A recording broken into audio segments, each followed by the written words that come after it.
పద్మనాభ స్వామి యొక్క తెప్పోత్సవం 3వ సంవత్సరం గొప్పగా తెప్పోత్సవంలో ఈరోజు మనం అందరూ పాల్గొన్నాం. అయితే ప్రతి సమాజంలో ఎక్కువ తప్పుత్సవాలు ఎక్కువ జరుగుతాయి తప్పితే తెప్పోత్సవాలు తక్కువ జరుగుతాయి. భగవంతుడి కార్యక్రమాల్లో కూడా ఎక్కువ వికృతమైనటువంటి చేష్టలు జరుగుతాయి. ఈ రోజుల్లో సాంప్రదాయబద్ధంగా శాస్త్రోక్తంగా తెప్పోత్సవం ఈ పద్మనాభంలో జరగడం ఇది ఖచ్చితంగా అనంత పద్మనాభుడు దయ అని మనందరూ గుర్తుపెట్టుకోవాలా. ఇవాళ మనం అందరం కూడా మన పట్ల ప్రేమ చూపించే వారి పట్ల మనం అహంకారం చూపిస్తున్నాం, మన పట్ల నిర్లక్ష్యాన్ని చూపించే వారిపైన మమకారం చూపిస్తున్నాం.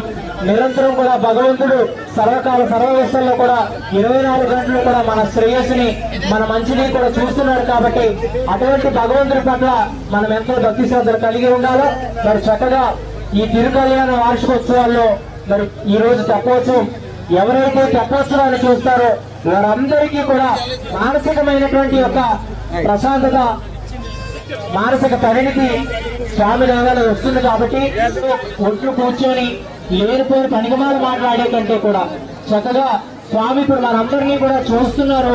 చక్కగా చేతులెత్తి నమస్కారం చేస్తూ మనకి ఏవైతే కష్టనష్టాలు బాధలు దుఃఖాలు సమస్యలు ఇబ్బందులు ఉన్నాయో అవన్నీ కూడా మనసు పక్కన చేసుకుంటూ స్వామి పట్ల మనం ఆ శరణాగతి ఉంటే చక్కగా స్వామి దృష్టి వల్ల ఒక సూర్యుడి కాంతి వల్ల ఎలాగైతే మొగ్గలు పువ్వులుగా వికసిస్తాయో ఆ యొక్క భగవంతుడి యొక్క దయ వల్ల కూడా మన ముఖాల్లో కూడా ఆ యొక్క ఆనందం వెలువరిస్తుంది అనేటువంటి విశ్వాసం అందరికీ కావాలా.